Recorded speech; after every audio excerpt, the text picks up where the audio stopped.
श्रीमद् भागवत महापुराण की जो कथा है, देव ऋषि नारद जी ने घूमते घूमते फिरते कलयुग का दोष देखते हुए आए।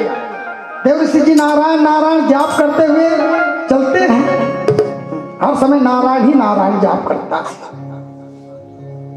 देव ऋषि जी नारद जी घूमते हुए फिरते कलयुग का दोष देखते हुए आए। कलयुग में क्या क्या होता है नारद जी पहले देखे। किसका दोष देखे? इस कलयुग का क्या दोष है। देखते देखते वृंदावन आते नारद जी। वृंदावन में देखा, एक युवती को देखा, नारी स्त्री, पास में दो पुरुष था। उसके स्त्री का जो मूर्छा पड़ा होता है, स्त्री है, और स्त्री के बीच में कौन है? दो पुरुष हैं। जो मूर्छा है, जागृत नहीं है। तो नारद जी देखे, नारद जी आकर के उसके पास कहने लगे उस देवी से, आप युवती हो, युवती अवस्था हो, और ये दोनों कैसे बूढ़ा अवस्था हो गया है, क्या बात है इसको? और वो भी जागृत नहीं है, सोया हुआ है मुर्दा के समान। तो कहने लगे युवती, इसी कारण से मैं वृंदावन आई। ये सोया है, इसके कारण से मैं वृंदावन आई। तो आप साधु हो, तो साधु इस कार्य को पूर्ण करते हैं, इसको जागृत करें। भागवत में कहा है निक्षणम तिष्ठा। अन्य कार्य करने के लिए साधु पैदा होते हैं, उत्पत्ति होते हैं। साधु काम ऐसे नहीं है कि दाढ़ी बढ़ा देता ना, ओकर काम है साधु तक के, है ना भाई। दूसरा खींच करे वाला होता साधु संत। ब्राह्मण हाँ अवतार जन्म ले है, तो दूसरा खींच करे वाला जन्म ले, दूसरा पाप धर जन्म धरे हो, है ना भाई। तो इसने साधु है जी, साधु काम का है पाप होना और दूसरा मार्ग बताना, ये साधु काम है। तो आप कहने लगे साधु का कार्य आपका हित करना। नारद जी से कहने लगे युवती। नारद जी पूछने लगे आप कौन हो? तो कहने लगे वो युवती, मैं भक्ति हूं, मेरा नाम क्या है? भक्ति। और ये क्या है? ये मेरे दोनों पुत्र है। तो नारद जी कहने लगे आप युवती अवस्था, ये बूढ़ावस्था, आपके पुत्र बूढ़ावस्था कैसे हो गए और आप जवान हो? सुभादी से उसने, अरे भाई संसार में माँ बूढ़ा थे, पिता बूढ़ा थे, लेकिन लड़का बूढ़ा नहीं थे का। लेकिन एक कलयुग में क्या होते? उल्टा पुल्टा होते नहीं।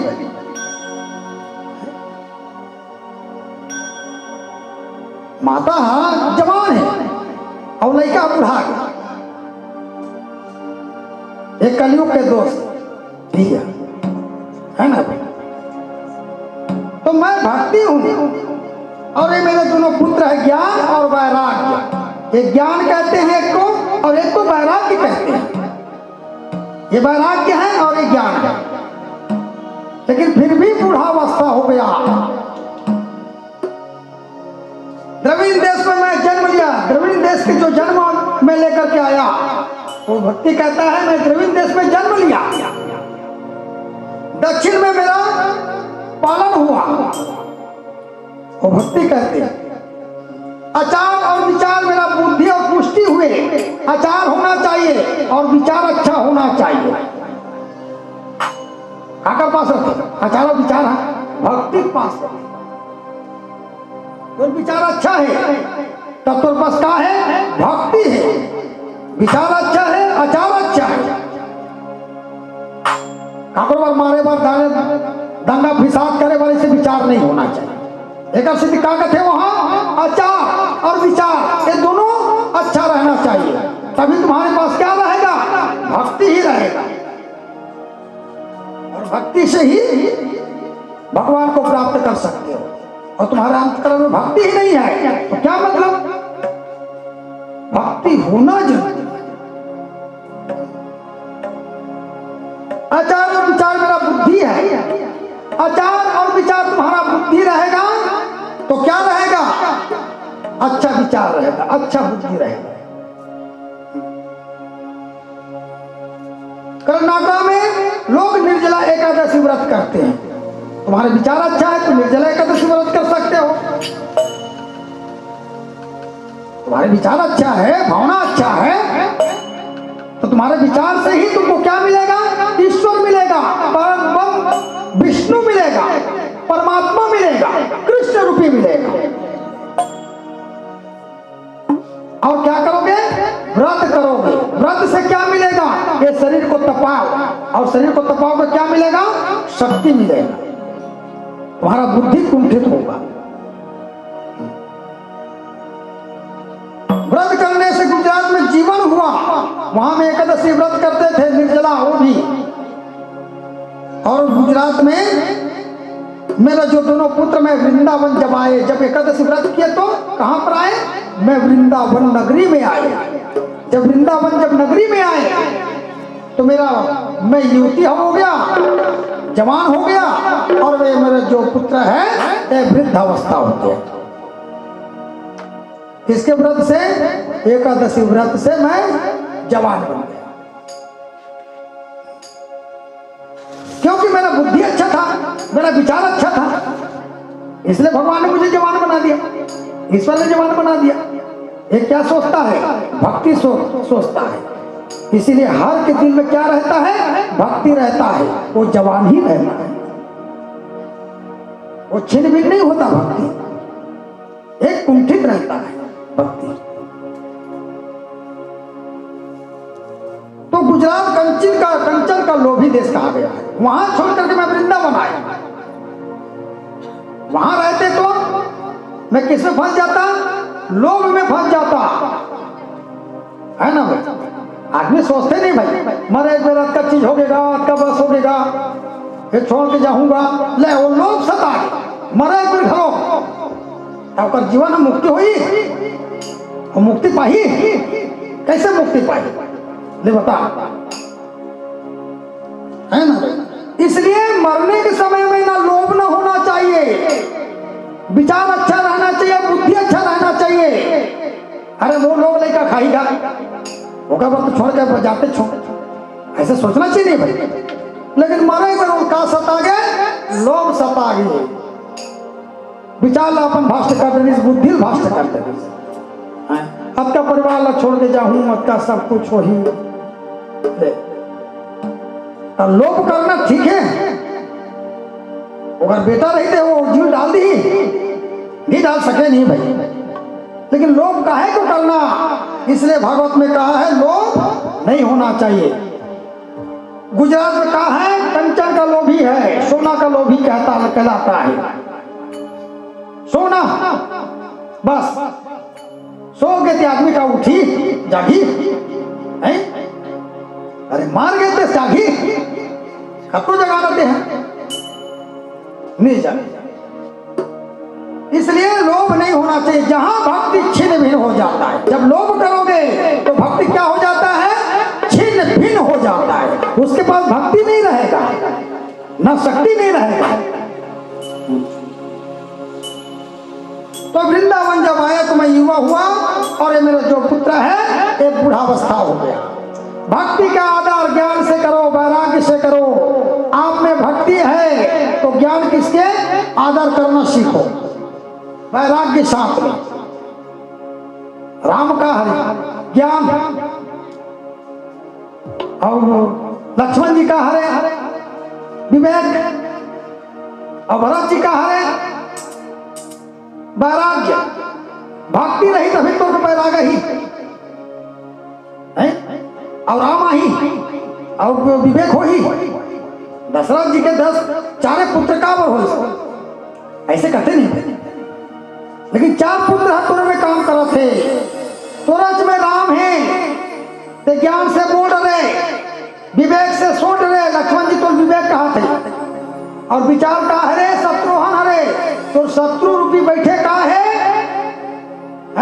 काम, क्रोध, लोभ, मोह, दम, पाखंड रूपी ईर्षा, ये बैठे। तो कौन विचार है काटे नाश कौन करते? शत्रुहन जी विचार नाश करते। तो भावना ठीक रख ऐसे कैसे। और भरत जी क्या कहते? अच्छा ज्ञान के प्रकाश था सुनिस, तो क्या हो गए? बैराग झपा गए, लहू के का साधु हो गए। बैरागी से मने है ना भाई। तब एक आदमी के पीछे में 4 देवता काम करिस, राम काम करिस, ज्ञान काम करिस, विवेक काम करिस, विचार काम करिस। भरत जी हो गए। इस शरीर में वैराग्य थे, इस शरीर में विचार थे, इस शरीर में विवेक होते, इस शरीर में ज्ञान होते नहीं हो। इस शरीर में अगर से 4 से 5 नहीं हुई दशरथ जी के 4 जन पुत्र ला सार्थक रहे। तो राम के नाम ले तब सब तोर कर, और राम के नाम ला नहीं लेबे तब तो विचार घलो ठीक नहीं रहा है, तो विवेक घलो ठीक नहीं रहा है, तो वैराग्य कहाँ हो?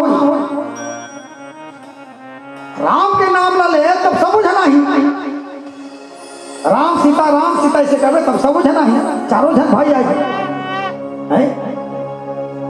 अब जगह विचारे अच्छा नहीं है। अब ये कलयुग में क्या होते हैं? ओकर भाई है ओकर सन बोलना पसंद नहीं करते, कहाँ बोलते हैं? एक दूसरा मार काटे, दंगा फिसा दे। विचार अच्छा नहीं है, भावना अच्छा नहीं है। भगवान है सबके लिए है ना भाई। ईश्वर है सबके लिए है, एक जन के लिए थोड़े जी, सबके लिए है ईश्वर। तहु आ सकते, बहु आ सकते, पड़ोसी आ सकते, सब कोई आ सकते। बोल वृंदावन बिहारी लाल जब राधा कृष्ण भगवान की जय।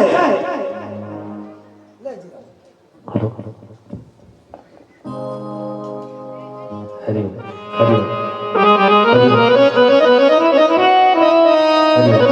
श्री राधे हरि हरि श्री राधे हेलो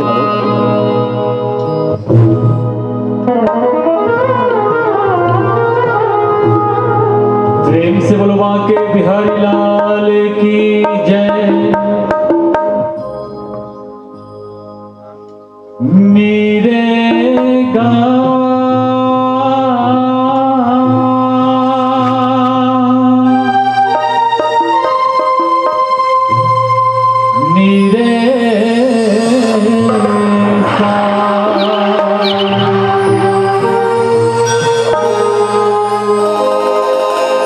भक्ति भजन के दिया जला ले मन के अंगनामा, भक्ति भजन के दिया जला ले मन के अंगनामा, झन बुलावे संगवारी माया के बंधनामा, माया के बंधनामा। आइएगा एक प्यारा सा भजन मेरे बिहारी जी के पावन चरणों पर। हरिओम हरिओम हेलो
हृदय के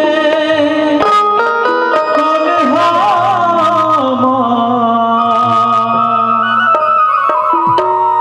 पुत्री कस सजा लेते होगा।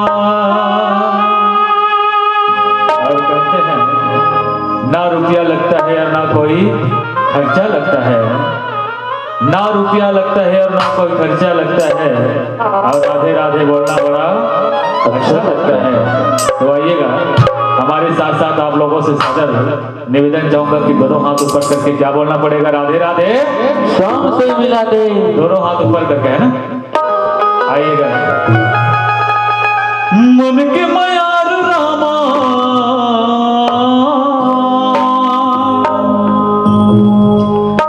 मन के मयार रामा मन मां बसा लेते होगा।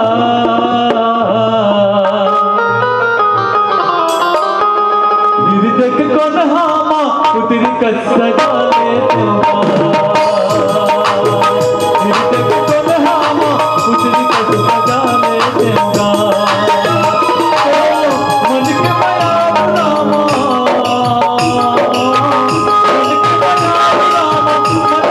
बसा लेते होगा। हृदय के कोल्हामा पुत्री का सजा लेते होगा। हृदय के कोल्हामा पुत्री का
से बोलो वृंदावन बिहारी लाल की जय। और श्रीमद् भागवत महापुराण की जय। राधा कृष्ण भगवान की जय। तो भक्ति का आदर ज्ञान और वैराग्य समझते से करना चाहिए। आप में भक्ति होगा तो ज्ञान होगा। ये बूढ़ा है, आप बूढ़ा कौन हुआ? ज्ञान और वैराग्य, यही बूढ़ा होता है।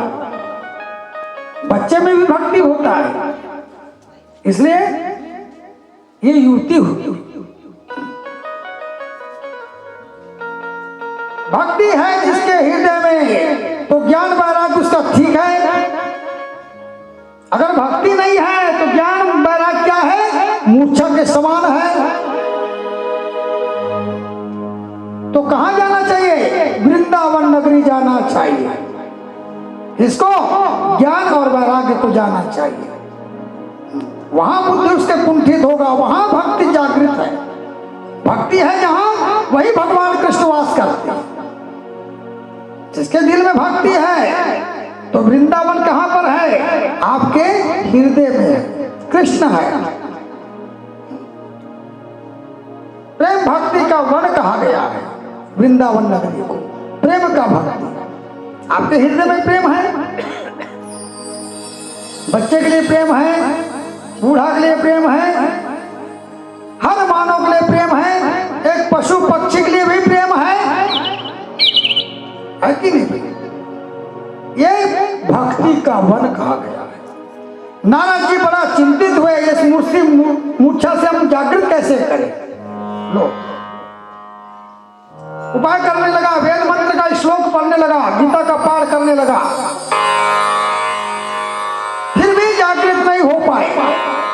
गीता का श्लोक पढ़ने के बावजूद भी अचत के अचत रहे। थोड़ा सा मात्र खुले, बस नेत्र खोल करके देखे, बस फिर मूर्छा हो जाए।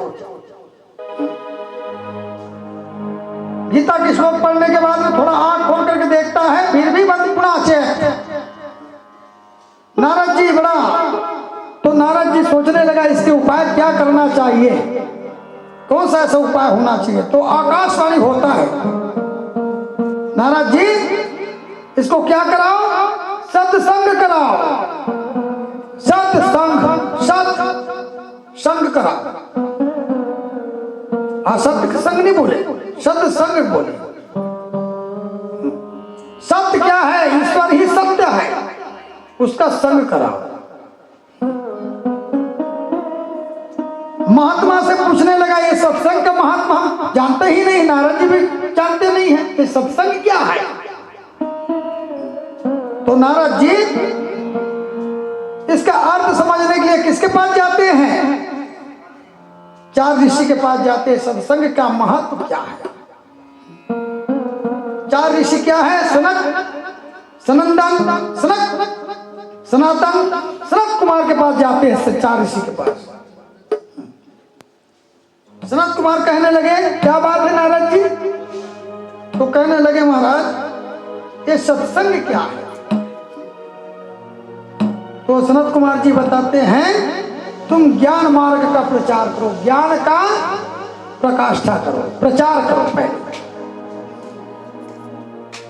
मैं भागवत तथा ज्ञान भक्ति वैराग्य को जागृत करने का उपाय भागवत श्रीमद् भागवत में ही होता है। इसमें होगा, भागवत श्रीमद् भागवत में ही होता है। जो कथा सुनने के बाद उसको जागृत हो जाता है। ये सनत कुमार जी बताते, ज्ञान वैराग्य को लेकर के पहले प्रचार किए। भागवत शास्त्र किसके कौन से तट में होना चाहिए? गंगा के तट पर होना चाहिए। पहले नारद जी प्रचार करते हैं, उसके बाद सनत कुमार जी आकर के गंगा नदी के किनारे बैठ करके श्रीमद् भागवत का श्लोक पढ़ने लगे और कथा सुनाने लगे। किसको? ज्ञान वैराग्य को वहां बैठाए और भक्ति सुनने लगे। भक्ति के साथ ज्ञान वैराग्य। गंगा तट क्या है? गंगा तट क्या है? इस भूमि क्या है? ये भूमि क्या है? भक्ति में बाधक है, वासना है, और गंगा नदी में कोई वासना नहीं है। इसलिए वहां ज्ञान का प्रचार होता है, ज्ञान की प्रकाष्ठा होता है। इस भूमि में सात्विक भाव जागता है, और भोग भूमि में बाधक क्या है? वासना ही बाधक है हर मानव का, ये बाधक बनता है। समस्त लोग नारद जी ने गंगा नदी किनारे का आने का निमंत्रण दिए। भृगु ऋषि आदि सभी को लेकर के आश्रम से भक्ति ज्ञान वैराग्य को साथ में लेकर के आते हैं। भक्ति सहित आश्रम में अन्य सत्कर्मा का प्रेरणा दे, वही पुण्य पाता है। जय जय नमा नमा होने लगे, जय जयकार करने लगे। पहले क्या हुआ? नमा नमा हुआ। किसका? भगवान कृष्ण का, भागवत का। और ज्ञान मार्ग में बैठे सनत कुमार जी और ज्ञान की बताना प्रारंभ किए, श्रीमद् भागवत महापुराण को। ज्ञान वैराग्य सुनने लगे और थोड़ा थोड़ा आंख खोल करके देखने लगे। तो ऐसे भागवत, श्रीमद् भागवत किसको बताता है? जो निद्रा अवस्था है, शयन अवस्था है, उसको भी भागवत का श्लोक पढ़ने के बाद जागृत हो जाता है, कथा सुनने के बाद जागृत हो जाता है। जैसे तुम्हारे पूर्वज कहीं भी होगा, अचेत अवस्था में भी होगा, तो ये किसके जागृत करेंगे? भगवान कृष्ण उसको जागृत कर सकते हैं। बोल वृंदावन बिहारी लाल की जय। बताते बताते प्रारंभ हुए। तुंगभद्र नदी के किनारे एक ग्राम था। बताना शुरू किए कथा को सनत कुमार जी ने। तुंगभद्र नदी के किनारे एक ग्राम था, आत्मदेव ब्राह्मण था। आत्मदेव ब्राह्मण, जिसके धुंधुली पत्नी थे, बड़े ही क्रूर स्वभाव थे, झगड़ने वाली, निसंतान, कोई संतान नहीं, पुत्री भी नहीं था, न पुत्र भी नहीं था। महापंडित जी का, आत्मदेव ब्राह्मण का कोई संतान नहीं। किंतु बहुत प्रयत्न किया उसने जी, धर्म किया, कर्म किया, सब कुछ किया उसने, लेकिन फिर भी संतान प्राप्त नहीं हो सकी। जिसकी पत्नी झगड़ने वाली रहे और बिना कारण का कोई सताने वाले रहे, क्या ऐसा हो सकता है? क्या हुआ? ब्राह्मण हुआ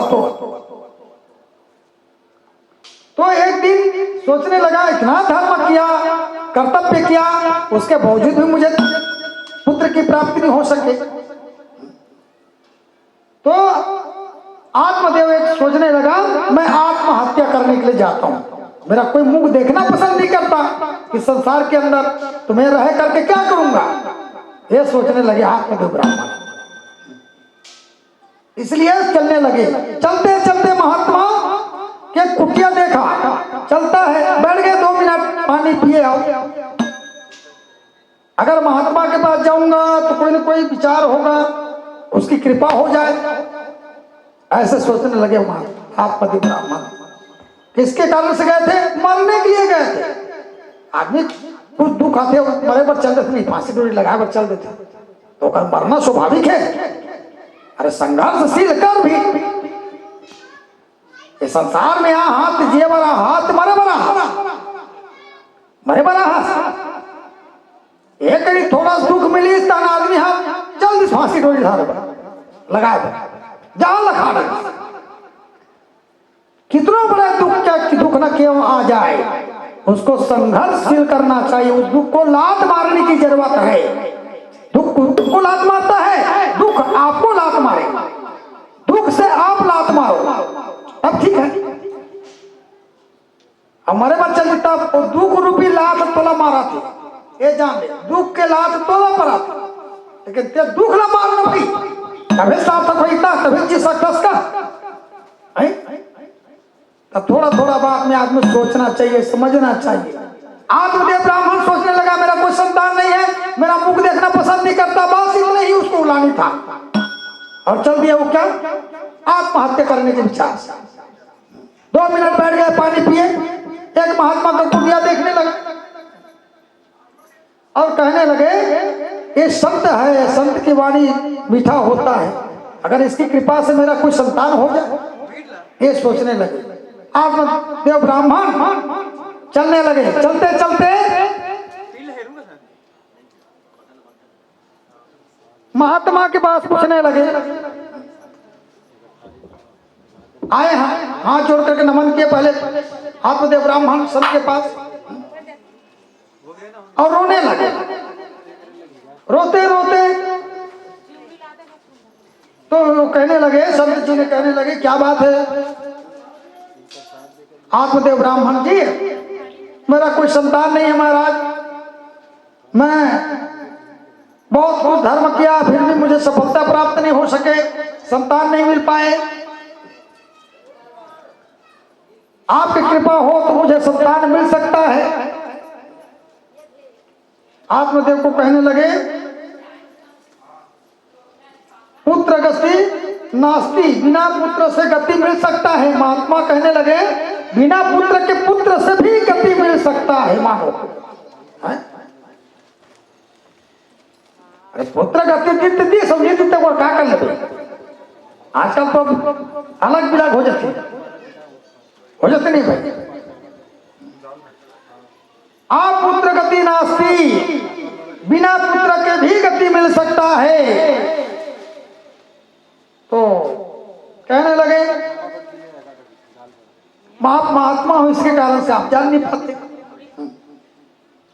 अगर पुत्र नहीं होगा तो मुझे गति कैसे मिलेगा। पिता का ऐसा वृथा है। आत्मदेव कहने लगा, मुझे नरक से छुटकारा भी दिलाएगा कौन? पुत्र दिलाता है, पिंडदान कराएगा, मुक्ति भी कराएगा। ये पुत्र काम है, कर्तव्य है। तो आत्मदेव ब्राह्मण कहने लगे, महात्मा कहने लगे, आपके समझ उल्टा है जी। पुत्र किया तो किया, नहीं किया तो नहीं किया।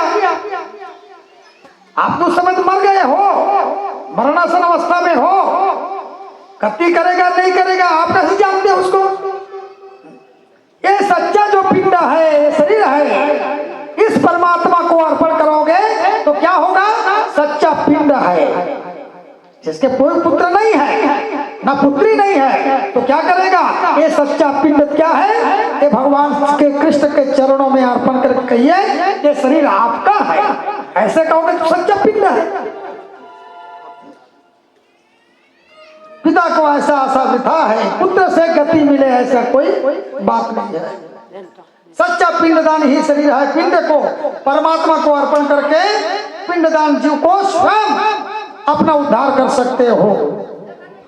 महात्मा कहने लगे, आत्मदेव पुत्र सुपुत्र होता है तो सुख, और कुपुत्र हो तो जीते जी महादुख। ऐसे पुत्र से क्या लाभ। किंतु संत की भाषा को संत बनने पर ही समझा जा सकता है। अब वो संत नहीं है किसी समझ है। संत ला का जरूरत है, वो संत का बोला थे तेला। अरे जो गृहस्था में है तो संत की भाषा समझिए जी है। निष्काम, कोई काम वासना नहीं, अभी संत है वो। और जो काम वासना में संत रहते हैं, वो वासना वासना में लिप्त रहते हैं, संत है वो।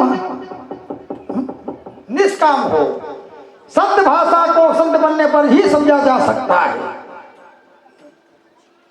जो माया को पकड़ रखा है वो क्या समझेगा?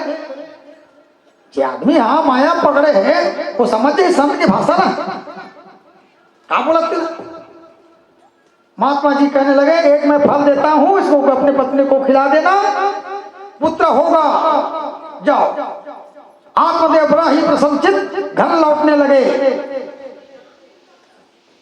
पत्नी को दिया, आपका पुत्र होगा, ये कहने लगे। धुंधुली खाने के बजाय तर्क पुतर करने लगी। दूधा बुद्धि है, दू बुद्धि, खाओ तो नहीं खाओ, ये फल ला ले, एक बुद्धि होगी। नहीं खाऊं तब नहीं बने, खा तो तब नहीं बने, ये हरे दूधा बुद्धि है नहीं भाई। आदमी दो बुद्धि सोचते हैं, एक ही बुद्धि सोचना भाई, और दो बुद्धि सोचते हैं, खाओ तो नहीं खाओ, ये दूसरा बुद्धि वाली है, न ऊपर संतान हो सके। एक विचार रखो, एक भाव रखो, है ना भाई। एक ही ब्रह्मा है, एक ही विष्णु है, एक ही शिव है कि नहीं भाई? संसार में एक ही देवता है। जे हनुमान जी माना तो हनुमान जी मान, बजरंग बली माना तो बजरंग बली मान, शंकर जी माना तो शंकर जी मान। एक बना कर रखे, एक गुरु रहे, सब काम कर सकते, सबके दर्शन करा सकते।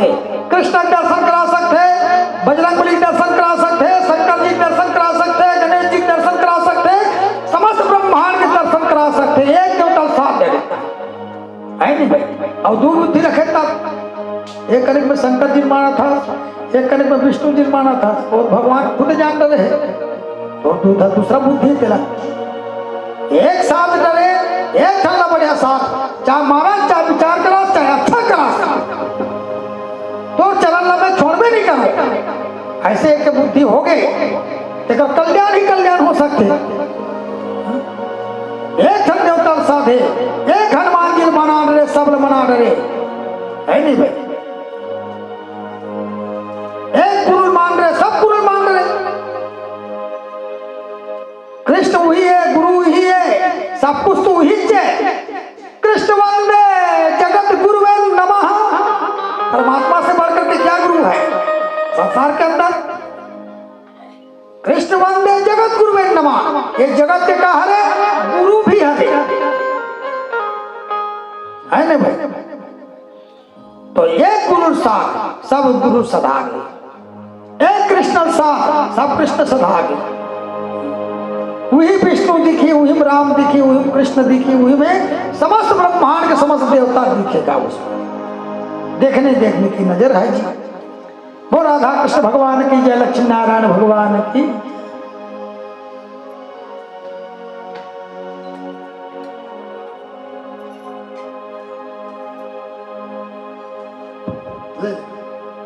वो वाला का भजन गाते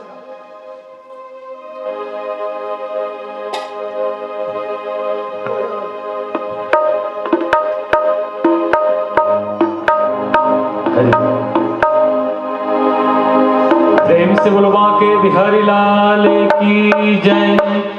श्रीमद् भागवत महापुराण की जय।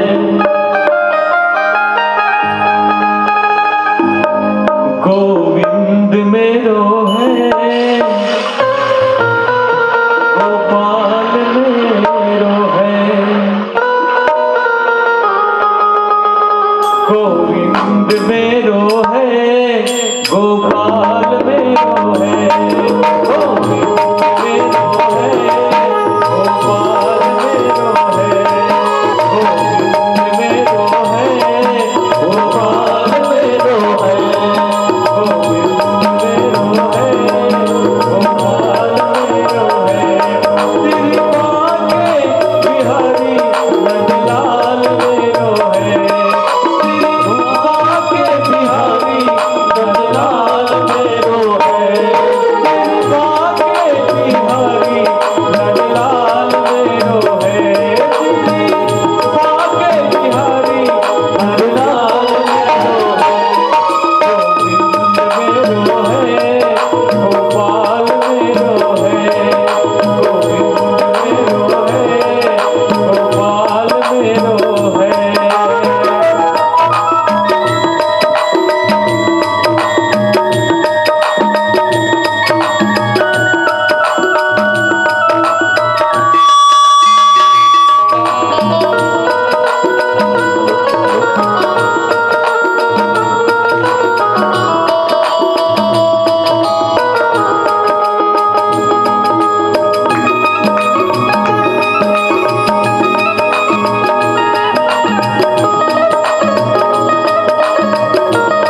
श्रीमद् भागवत महापुराण की जय, राधा कृष्ण भगवान की जय।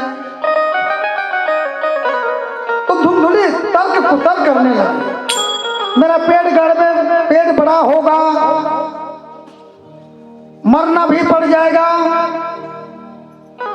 उठने बैठने खाने पीने मुझे तकलीफ होगा, ये सब सोचता है ना।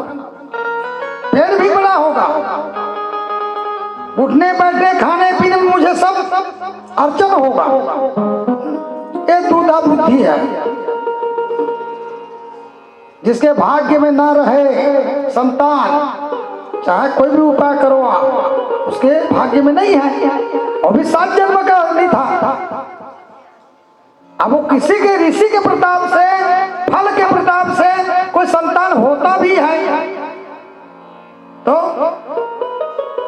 तो ऐसी बुद्धि आना है कि नहीं, दूधा बुद्धि आ जाना। विचार अच्छा रखो, भावना अच्छा रखो, जो होगा देखा जाएगा, ऐसा करके समझ करके खा ले तो धुंधुली तो अच्छा है ना। फल को पकड़े पकड़े रो रहे हैं वो, रोते रोते उसकी बहन आ गई, क्या बात है बहन, रोने का कारण क्या है? तो सारी इतिहास बताए, महात्मा आत्मदेव जी ब्राह्मण मुझे फल दिया है, पुत्र होगा ऐसे बताया है, लेकिन मुझे खाने पीने उठने बैठने में ये सब चीज मुझे असुविधा होगा, मैं इसको खाना नहीं चाहता। तो उसके बहन कहने लगे रोने की कोई बात नहीं है, आप गर्भवती रहने की एक नाटक करा है ना, और मेरे गर्भ में जो बच्चा है मैं आपको ला करके दूंगा। ये फल अच्छा है, सफल है या नहीं है, और ऋषि का महात्मा दिया हुआ फल अच्छा है या नहीं है, इसके अनुभव होना चाहिए। अब अनुभव होगा कैसे? इसको कुछ को गाय भी एक था, वो भी गर्भवती नहीं था वहां, लो महात्मादेव ब्राह्मण के संतान नहीं था, लेकिन वो गौ भी था, वो भी संतानहीन था। अच्छा सुफल है या कुफल है, इस फल को गाय को खिला दिया जाए, गाय को खिला दिया, लो महात्मा का दिया हुआ प्रसाद रूपी किसको खिलाए? गौ माता को खिला दिया। उसी दिन से गर्भ धारण करते हैं गौ, है ना। किसके प्रताप है? ऋषि रूपी का प्रताप है। और जब ऋषि जब प्रसन्नचित होकर के देता है तो क्या बन जाता है? मानव पाने के लिए उसको दिया है, लेकिन किसको खिलाया? गौ को खिला दिया। ऋषि का आशीर्वाद क्या लगा था? मानव बनने का आशीर्वाद दिया था, गौ बनने की आशीर्वाद नहीं दिए थे महात्मा, है कि नहीं? साल भर के बाद में उत्पन्न होता है, गौ के द्वारा क्या उत्पन्न हुआ? एक मानव का उत्पत्ति होता है। कान क्या किसके समान दे दिया? भगवान ने गौ के समान दे दिया। किसके अंश से आए हो? किसके गर्भ में से आए हो? गौ के द्वारा आए हो, इसलिए क्या हुआ? मात्र कान गौ के समान दे दिया, लेकिन मानव का आकृति दे दिया। ये किसके रूपी प्रसाद रूपी फल है? ऋषि का प्रसाद रूपी फल है, और मानव बनने की एक क्षमता दी थी, इसलिए मानव उत्पन्न होकर गया। इधर उसके बहन का जब लड़का होकर के लाए, उसके गोद में डाल दिए। कुछ दिन तक के नाटक चलता है, आदमी नाटक करते जी। एक दिन अपने स्व भांज थे नहीं भाई, आदमी कहते नहीं भाई नाटक कर, अब नाटक करत ऐसे भांज थे वो हाथ तो जिंदगी में उबार नहीं सकते। धुंधुली उसने करे है नहीं भाई, दूधा बुद्धि ही कर सकते आदमी। एक बुद्धि रखोगे तो कोई नाटक नहीं होगा। काकरो बात मानने की जरूरत नहीं है। तुरलत भगवान बुद्धि दे है, तुरलत ज्ञान दे है, और बुद्धि में सोचना ये अच्छा है, गलत है, खराब है, का है चला। ईश्वर तो बुद्धि दे है नहीं भाई, ज्ञान दे है नहीं, और वही ज्ञान कहते हैं सोच विचार कर। दूसरा भाव का दिमाग चल रहे थे हो जाते नहीं होकर बेड़ा पा दूधा बुद्धि हो कि नहीं ओकरो पास में। तब अपन स्वयं के बुद्धि मान और तोर विचार का कथे, तोर भावना का कथे, तोर विवेक का कथे। बहन का लड़का को ला करके धुंधुली को दिए, बड़े ही प्रसन्नचित हो गए। आत्मदेव ब्राह्मण, मेरे घर में 2 उत्पत्ति हुआ है बालक का नामकरण की, जो धुंधुली से होने वाले क्या नाम रखे? धुंधकारी नाम रखे, अपने धुंध के चलने वाले। दूसरा, गौ के द्वारा उत्पन्न हुए क्या नाम रखे? गौकरण रखे। ऐसे नामकरण किए, गौ के द्वारा आए। गौकरण महाज्ञानी पंडित होते हैं। गौकरण क्या हुए? महाज्ञानी पंडित हुए। ऋषि का रूपी प्रसाद रूपी का फल से क्या मिलता है? ऋषि जैसे उसके भाव होगा, विचार होगा, भावना होगा, ये ऋषि का प्रसाद रूपी फल है। हा? तो क्या निकल जाता है? महाज्ञानी पंडित निकल जाते हैं गौकरण, इसी कारण। धुंधकारी क्या हुए? महादुष्ट निकले। हाँ, महादुष्ट, माता पिता को कष्ट देने लगे, ऐसे अत्याचार करने लगे।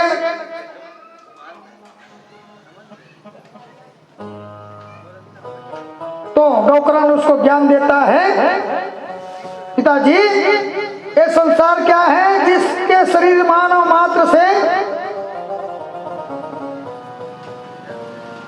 धुंधकारी माता पिता को कष्ट देने लगे, जिसने ज्ञान दिया गौकर्ण जी ने। आत्मदेव ब्राह्मण गौकर्ण का ज्ञान लगा, वन जाओ और तपस्या करो, तुम्हारे जीवन को सार्थक बनाओ, ये माया में ना फंसो। कौन दिया ज्ञान? गौकर्ण ने देता है। जब माता पिता को कष्ट देने लग जाता है पुत्र, तो क्या सोचना चाहिए? विचार करना चाहिए, वन जाना चाहिए। अरे झंझट है, इस संसार में चाहे कुछ भी करो, अपना कभी बन नहीं सकते, है ना?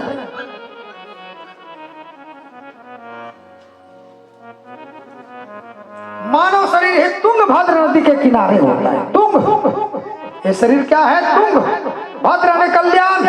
कैसे कल्याण करना चाहिए मानव को? वन जाकर के भगवान का, परमात्मा का भजन करे। तुंग ऐसे कहे, भद्र ने कल्याण।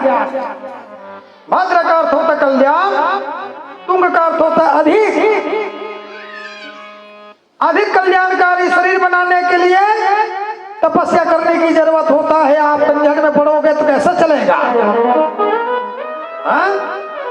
अपने आत्म जीव को देव बनाने की जरूरत है। ये मानव तो हर कोई है, लेकिन जीव को देव बनाए हो? अभी तक के जीव को देव बना करके देखो, देवता जैसे समान हो हमारा जीवात्मा।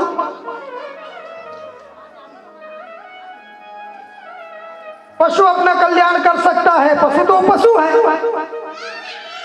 पशु के पास भी बुद्धि होता है, लेकिन अपना कल्याण कर सकता है। मानव अपना स्वयं दूसरों का कल्याण कराने की शक्ति होता है। मानव को क्या होता है? 2 शक्ति मिला, दूसरे का भी कल्याण कराने की शक्ति मिला और स्वयं का कल्याण करने की शक्ति मिला, है ना? अपन अपन शक्ति भूल गए, हत्याकर से देता है। हनुमान जी ला जानकारी नहीं रही से क्या बात लंका पार करे, कौन करे सो ज्ञान ला? जामवंत जी, एक नाहक सक्सेस महाराज, एक आध छोटे मोटे हंसते हैं, एक तोड़ मार, ज्यादा दूर नहीं, लंका छलांग लगा, ऐसे कौन आभास कराई? राम राम राम के नाम ला ले और ये चल जा और कूद बैठ। जामवंत कथे बूढ़ा बुजुर्ग सियान कथे ये कर सकता। अब हनुमान जी थोड़ा हिम्मत उठाओ, मैं कर सकता हूँ, है ना? तब तो कल्याण स्वयं कर दिया।